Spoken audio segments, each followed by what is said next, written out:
નમસ્તે. આજે હું તમને સ્વાધ્યાય 2.1 શીખવાડવાની છું. આજે મારો ફર્સ્ટ બ્લોગ છે. હું આશા રાખું છું કે તમે મારા ચેનલને સબસ્ક્રાઇબ, લાઈક અને શેર કરી અને મારા ચેનલને આગળ વધારશો. ચાલો હવે આપણે સ્વાધ્યાય 2.1 શીખીએ. જો શું છે? દાખલા નંબર 1. A થી D માં દર્શાવેલી આકૃતિને 1 થી 4 માં પસંદ કરો. આને 1 કહેવાય અને આને 4 કહેવાય. આને વંચાય I અને આને વંચાય IV. એ પછી હું તમને મારા નેક્સ્ટ વ્લોગમાં રોમન નંબર પણ શીખવાડીશ. ઓકે, તો હવે આપણે અત્યારે આના ઉપર કોન્સન્ટ્રેટ કરીએ. હવે I વિકલ્પ, અહીંયા આપણે કેટલાક વિકલ્પ આપેલા છે. વિકલ્પ જોઈ લઈએ. I એટલે પહેલો છે 2 ગુણ્યા 1/5. પછી બીજો છે 2 ગુણ્યા 1/2. પછી ત્રીજો છે 3 ગુણ્યા 2/3.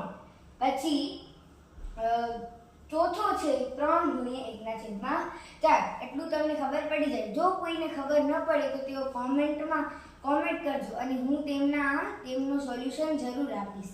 તો હવે આપણે જોઈશું પહેલું. હવે અહીં કેટલી આકૃતિ છે? 3 આકૃતિ. હવે પહેલી આપણે એ જોવાનું છે કે આ પહેલી આકૃતિમાં આપણે અહીંયાનું અત્યારે જોવાનું છે.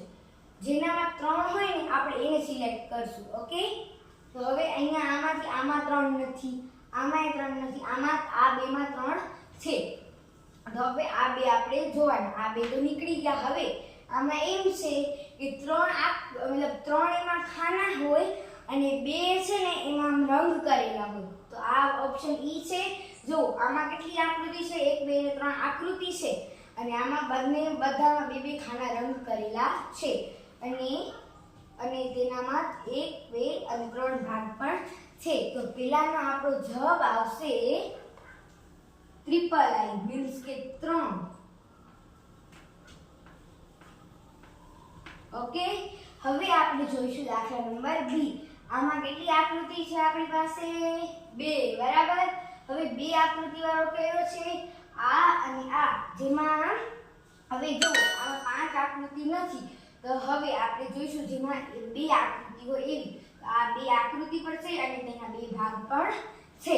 તો હવે આપણે એનામાં ઓપ્શન આવશે 2, એટલે કે ડબલ I, બરાબર. હવે આવશે ઓપ્શન નંબર C. C માં કેટલી આકૃતિ છે? 1 2 3 4 અને ટોટલ કેટલી આકૃતિ છે? ટોટલમાં 4 આકૃતિ છે. 4 ખાના અને 4 આકૃતિ. ગણિત એકદમ સહેલું છે. તમે જોશો તો ગણિત તમને સહેલું જ લાગશે. તો હવે આપણે કરીશું, જોઈ લઈશું. હાલો, તો હવે આમાં 4 ખાના છે. તો આપણે 4 ખાના વાળો કયો છે? નીચે આ આવી ગયો, બરાબર. હવે એનામાં કેટલા છે? 3 છે. ઓકે, અને છાયાંકિત કરેલો ભાગ કેટલો છે? 1. તો આ વિકલ્પ આપણો એકદમ રાઈટ છે. એમાં આવશે આપણો IV, એટલે કે 4. હવે આપણે જોઈશું દાખલા નંબર D. તો એમાં કેટલી? આમાં એક ગોળ છે અને હવે છેલ્લો વિકલ્પ પણ આપણી પાસે બચ્યો છે I, સિંગલ I. તો આમાં I આવશે, તમને હું સમજાવી તો દઈશ. હવે આમાં ટોટલ કેટલા ખાના છે? 5 ખાના. 1 2 3 4 5, બરાબર. 5 ખાના. બીજા એકમાં જેટલા હશે એટલે બીજામાં 5 ખાના છે, બરાબર. હવે ટોટલ આકૃતિ કેટલી છે? 2. હવે જો અહીંયા ટોટલ આકૃતિ 2 આપેલી છે. ટોટલ ભાગ કેટલા છે? 5. તો અહીંયા નીચે 5 આપેલા છે. છાયાંકિત કરેલો ભાગ કેટલો છે? 1 ભાગ છે. તો ચાલો હવે આપણે જોઈએ બીજો દાખલા નંબર 2. હવે આપણે જોઈશું દાખલા નંબર 2. એમાં શું આપેલું છે? કેટલાક ચિત્રો A થી C ની નીચે આપેલ છે, તેની અનુરૂપ જવાબ આપો. હવે આપણે અહીંયા એની દાખલાની જેમ જ છે. હવે અહીંયા વિકલ્પ આપેલા છે 3 ગુણ્યા 1/5. એની બરાબર શું છે? 3/5. અને પછી શું છે? ડબલ I માં છે 2 ગુણ્યા 1/3 બરાબર 2/3. હું અત્યારે રકમ જ આપું છું, તમને સમજાવીશ. હવે એમાં આવશે ત્રીજો. એમાં શું છે? 3 ગુણ્યા 3/4 બરાબર 2 ગુણ્યા કેટલા આમાં જોઈ લઈશું પહેલા દાખલામાં. પહેલા દાખલામાં જોઈ લઈશું આપણે. હવે આને તમે એમ માની લો કે આને તમારે પ્લસ જ કરવાનું છે. હવે અહીંયા ટોટલ કેટલા ભાગ છે? 1 2 આમ સરવાળામાં, બરાબર. હવે અહીંયા એક ત્રીજો ભાગ આવી ગયો. તો હવે આપણે એક 2 ભાગવાળી રકમ શોધવાની છે. 2 ભાગવાળી રકમ અહીંયા છે, બરાબર. હજી આપણે નક્કી નથી થયો કે શું જવાબ આવશે. તો હવે આપણે જોઈએ. હવે આ ત્રણેયમાં 1 2 અને 3 ભાગ છે. ત્રણેયમાં જો 1 2 3 1 2 3 છે 3 ભાગ. હવે જોઈ લઈશું. હવે ત્રણેયમાં મતલબ બંનેમાં એક એક ભાગ છાयांकित કરેલો છે. હવે આનો સરવાળો કરીએ તો ટોટલ કેટલા ભાગ થાય? 2 ભાગ થાય, રાઈટ? 2 ભાગ થાય. પછી હવે એની નીચે શું? હવે ટોટલ આમાં 3 ભાગ છે, એની નીચે 3 ભાગ કરવાના. હવે આવું ક્યાંક આપણે જોવા મળે છે? તો જવાબ ડબલ આઈ. ચાલો હવે આમાં આવશે આપણો ઓપ્શન નંબર 2 એટલે ડબલ આઈ. હવે આ ત્રિકોણવાળી આકૃતિ આપણે જોઈ લઈશું, બરાબર. હવે એમાં ટોટલ અહીંયા શું કીધેલું છે? અહીંયા આપણે પૂર્ણાંકમાં સંખ્યા આવી. એનામાં પૂર્ણાંકમાં. તો પૂર્ણાંકમાં જ્યારે સંખ્યા આવી જાય ને ત્યારે આપણે એને સાદા અપૂર્ણાંકમાં ફેરવવું પડે અને પછી જ તેનો જવાબ આપણે મળે. તો ચાલો એને સાદા અપૂર્ણાંકમાં ફેરવીએ. હવે આનો બેનો થાય ગુણાકાર અને પછી આ ગુણાકારનો થાય સરવાળો. 2 તો કેટલા થાય? 8.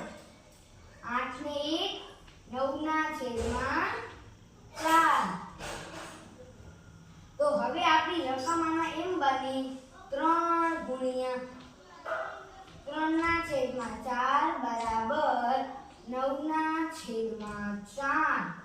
હવે આની રકમ આપણે આમ ફેરવી દીધી. હવે આમાં પૂર્ણાંક સંખ્યા છે. તો હવે આમાં b માં આપણે જોઈશું.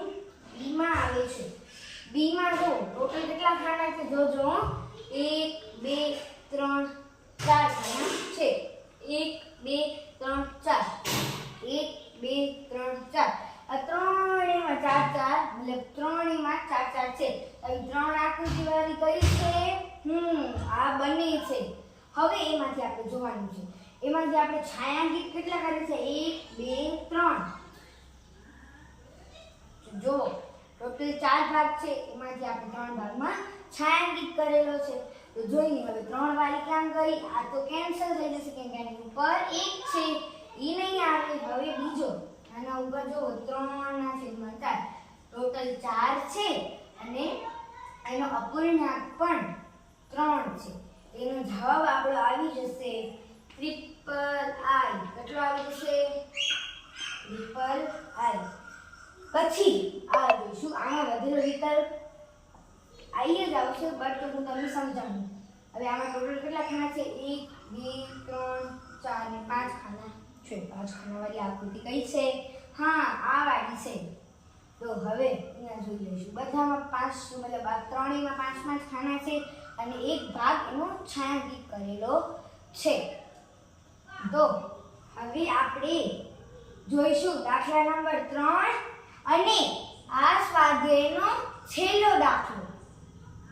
મીન્સ કે આ બીજા દાખલાનો છેલ્લો દાખલો. હવે એમાં છે જો હવે આ છે, બરાબર. 5 5 ભાગ છાयांकित કરેલા છે. તો હવે અહીંયા જોઈ લો બધામાં એક એક ભાગ છાयांकित છે. બધા 3 અને આ 3 3 3. હવે એનો મલ્ટીપ્લાય કરી કેટલો થાય? 3, બરાબર. પછી હવે આ 3 થઈ ગયો અને ખાના કેટલા? ટોટલ આપણા ખાના કેટલા છે? 5 અને ઉપર કેટલા આપણા 3 રંગેલા છે? 3. આ વિકલ્પ આપણો આ છે. તો હવે આ આપણો સ્વાધ્યાય છે. Thank you for watching guys. હવે નવો વિડિયો આપણો દાખલા નંબર 3 થી હું કાલે અપલોડ કરીશ. ધન્યવાદ તમે મારો વિડિયો જોયો. અને તમે જ્યારે દાખલા ગણો ને ત્યારે તમને ચોપડી લઈને બેસવાનું. અને હવે આપણે વિડિયો પૂરો કરીએ. જય હિન્દ.